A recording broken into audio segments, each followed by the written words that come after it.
Melalui KKR Dies Natalis STTWP Nabire ke-24 dan Deklarasi Kemandian, firman Tuhan yang telah sampaikan oleh Badan Pengurus Sinode PDT, Domingus Pigaes, IPM, Teach, di Jemaat Hosana Kispi 2, Kali Semen. Ada beberapa perkembangan yang menarik yang kita hadapi. Pertama itu bahwa ada beda konferensi kami di Timika, kami sudah secara sepakat dan sepaham menolak DOB, daerah otonom baru, secara sinode. Konferensi itu keputusan tertinggi oleh semua pihak. Tetapi oleh Jakarta, oleh pihak-pihak pemerintah, memaksakan dan menghendaki itu supaya jalan. Sehingga ada beberapa pemekaran, termasuk tempat ini dari ibu kota, Provinsi Papua Tengah.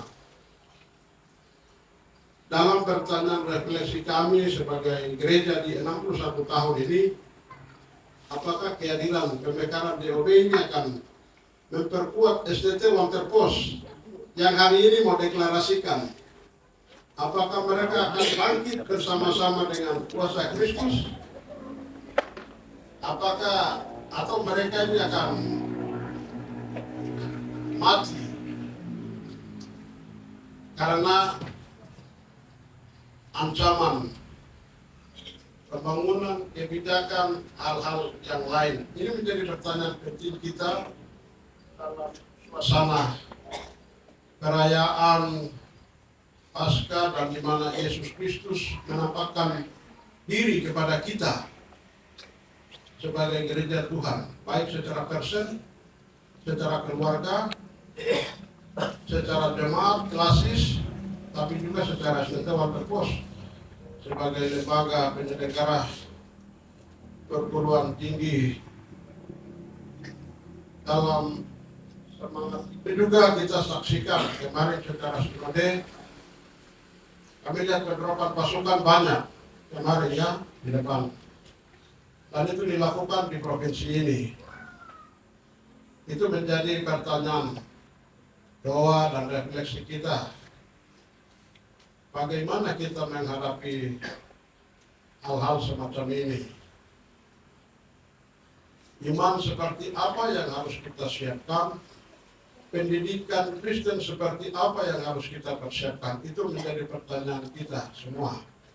Termasuk kami di Sinode setelah 61 tahun, dan STT Walter Pos cabang 2 yang ke-24 ya. Dalam 24 tahun ini akan mempersiapkan seperti apa di tengah maraknya pemakaran seperti ini. Apakah dengan dideklarasikan sebagai tujuan hasrat kita untuk berteologi, berlembaga, akan menguatkan kita dan menyadarkan kita bangkit sebagai alat terang Tuhan. Saya mengajak kita akan baca dari firman Tuhan.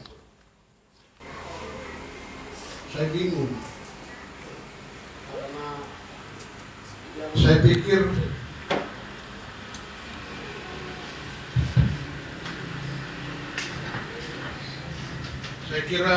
di sini di Papua Tengah ini hanya ada paling besar gereja Kimi dan gereja Katolik, dan yang lain mungkin satu-satu. Tapi kemarin dalam undangan yang disebarkan oleh Kespangpol itu ada 19 denominasi. Kami bingung di situ. Wah, ini juga gereja juga banyak ya, tiba-tiba dalam pembahasan soal hal-hal begini. Secara kelembagaan kami melihat masalah penyebaran gereja sudah semakin banyak. Ada 19 denominasi kemarin.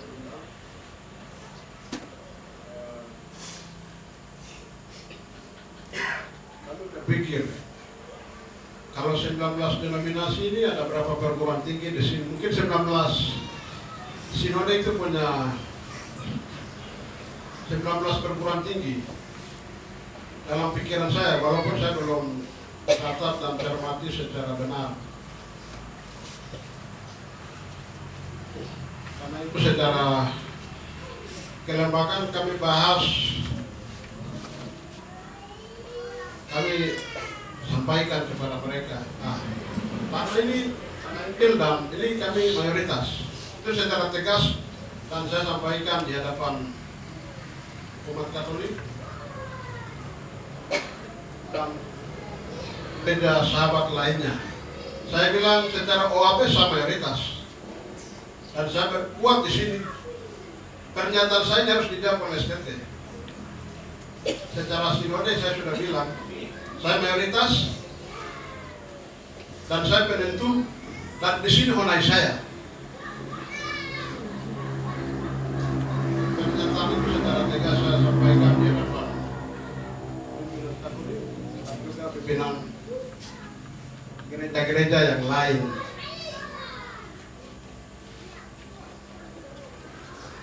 Artinya apa?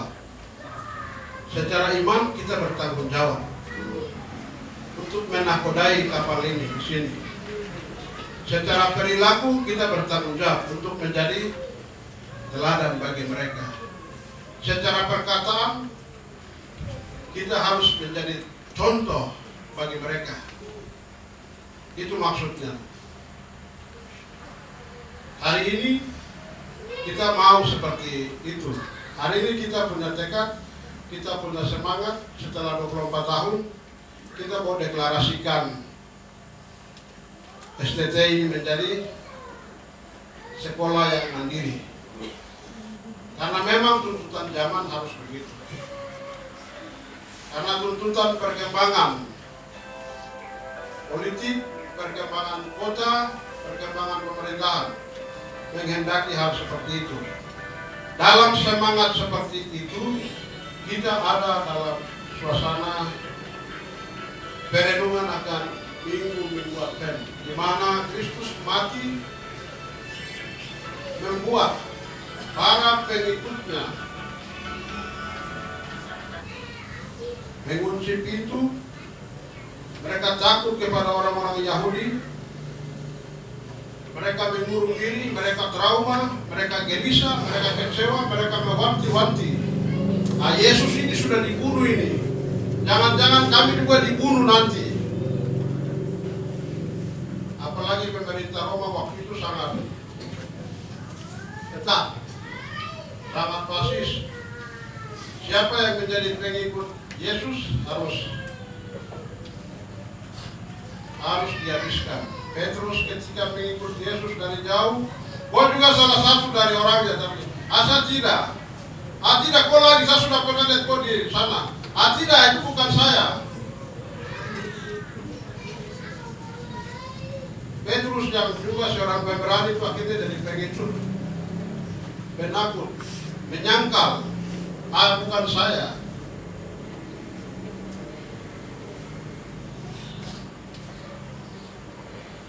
Dalam suasana trauma, ketakutan, kegelisahan, wajar sepanjang kita mengenakan tubuh yang terbuat dari tanah, tubuh yang fana ini, kegelisahan, keresahan, ketakutan, kekhawatiran, kecemasan itu sudah menjadi bagian dari darah dan daging kita, tubuh fana kita. Ketika itu kecemasan dan ketakutan memerintah atas ke-11 murid ini. Kekhawatiran yang mewanti-wanti, kepanikan yang mewanti-wanti mereka. Mereka seolah-olah hilang harapan. Tidak berdaya, jangan sampai habis. Saudara-saudaraku yang dikasihi oleh Tuhan kita Yesus Kristus, Yesus sebagai orang yang sebagai pembela mereka Yesus sebagai Raja, Yesus sebagai Tuhan, tidak membiarkan mereka dalam suasana keterjepitan. Kebangkitan Yesus membangkitkan kesadaran mereka. Kebangkitan Yesus memberikan pencerahan kepada mereka. Kebangkitan Yesus memberikan kekuatan kepada mereka. Kebangkitan Yesus memberikan rasa damai sejahtera bagi mereka. Yesus dengan suara lantang berkata kepada mereka, pertama, damai sejahtera bagi kamu. Kalimat damai sejahtera bagi kamu dimaklumkan oleh Yesus karena memang dia adalah Raja Damai. Yesaya 95 ayat, Yesaya pasal 9 ayat 1, dia adalah Raja Damai. Damai sejahtera kuberikan bagimu. Yesus sebagai Raja Damai menyampaikan bahwa damai sejahtera bagi kamu. Damai sejahtera berkenan kepada orang-orang yang mencari dia oleh Tuhan, yang menyiapkan murid-murid Kristus, murid-murid yang STT harus militansi, tidak ada takut-takut seperti 11 orang begini. Nanti anak-anak orang mabuk banyak, saya tidak bisa sampaikan. Kau tangkap, damai sejahtera saudara, perintah pengutusan. Anak-anak narkoba banyak, anak-anak Islam banyak, anak-anak ini banyak, jangan takut. Ya, ini suatu tantangan kebangkitan Yesus, membuka selubung ketakutan, membuka selubung trauma. Siapa saja pergi, tangkap, saya utus kamu. Jangan tinggal diam, berpangku tangan. Itu urusan gembala, itu urusan pendeta, itu urusan siapa lagi? Siswa. Ini urusan kita semua. Perintah pengutusan. Sebentar kita mau deklarasikan nanti tanggal berapa ya dari STT? Ya, tanggal 9 Juni. Perintah pengutusan. Setelah terima damai sejahtera ada tanggung jawab. Jangan takut mati. Oh ini senjata jadi ini. Kami harap supaya STT yang akan kita deklarasikan menyiapkan murid-murid yang berani, tidak takut, tetapi pergi, bersedia, mengatakan, ya Tuhan ini aku, utuslah aku. Saya siap pergi, tidak hanya di kota, di kampung-kampung yang tadi kan saya dengar firman Tuhan di kota mana. Ada beberapa suku-suku penginjilan ya, ada 3 suku dari laporan koordinator Paniai, ada Tidi pada terus ada 2 suku lagi yang saya sempat lupa nama. Ada perintah pengutusan ke sana. Saya kira Tuhan menyematkan kalimat ini. Tuhan setelah memberikan damai sejahtera, Tuhan mau mengutus engkau dan saya. Dosen-dosen, guru-guru kita sebagai umat Tuhan ini diperintah untuk melakukan tugas pengutusan. Apa masalah kita? Apa tantangan kita? Apa persoalan kita? Apa masalah kita? Tuhan mau supaya kita pergi di tempat di mana ada masalah, supaya kita memberikan damai dan sejahtera. Tuhan mau berutus kita di tengah konflik, supaya kita menjadi alat yang membawa damai. Tuhan mau mengutus kita ke tempat yang gelap, supaya kita menjadi terang, membawa terang. Tuhan mau mengutus kita ke tengah-tengah orang yang susah, orang yang trauma, orang yang hilang pengharapan, orang yang terbeban dengan berbagai persoalan. Kitalah yang ditunjuk Tuhan untuk melakukan misi perutusan. Yang ketiga, mari kita, Tuhan memberi, setelah Yesus bangkit, Dia tidak hanya memberikan kita Roh Kudus, ya, terimalah Roh Kudus. Banyak orang mabuk di sini, tapi kalau saya mabuk, jadi saya harus hilangkan saya punya mabuk ini dengan minuman keras. Saya mabuk jadi sama ini, saya bikin itu, tidak. Yesus memberikan jelas, apapun persoalan, apapun tantangan, terimalah Roh Kudus. Roh Kudus kepribadian Allah, satu pribadi Allah. yang diberikan kepada engkau dan saya. Dalam peristiwa penampakan ini, Yesus mau kembali meneguhkan kita bahwa kita ini sudah dipenuhi oleh Roh Kudus. Ketika kita menerima Yesus Kristus, 24 STT Oltepos memastikan apakah semua orang yang 46 berapa ini, 46 klasis di Papua Tengah ini, 46 klasis, 602 jemaat. Pastikan ini, apakah mereka sudah benar-benar hidup di dalam tuntunan kuasa Roh Kudus, ataukah masih terikat dengan kebiasaan-kebiasaan yang lama, masih mempercayai hal-hal yang masih membelenggu iman mereka, perilaku mereka, kehidupan mereka. Karena bagi kami, kekuatan pendidikan Kristen itu kekuatan utama dalam membangun iman kita di tanah ini.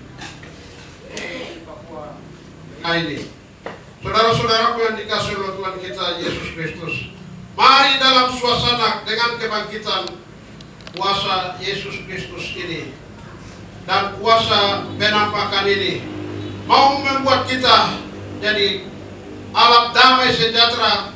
Mari kita menerima kuasa pemutusan dan mari kita menyematkan kuasa Roh Kudus. Ia menggemusi mereka dengan Roh Kudus. Ketika Adam dan Hawa jatuh, ketika Adam dibentuk, Allah menggemusi mereka begitu. Akhirnya Adam menjadi manusia yang hidup. STT ini bisa bikin begini, kan tidak? Untuk 602 jemaat, 43 klasis.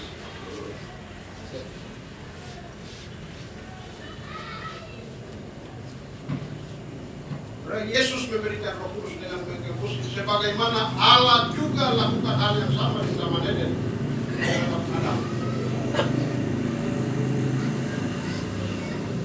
Dalam suasana disnatalis dan deklarasi ini, saya harap tidak hanya deklarasi secara kelembagaan, tetapi ini juga deklarasi iman kita, deklarasi kuasa Roh Tuhan, deklarasi semangat juang, deklarasi untuk melaksanakan keputusan, deklarasi untuk mengadakan perubahan, deklarasi yang buat tidak kita mundur, tetapi maju, deklarasi yang tidak membuat kita takut, tetapi berdiri tegak. Oh, kami mayoritas, kami penentu masa depan di sini, kami yang akan buat perubahan, kami yang menentukan segala-galanya di tempat ini.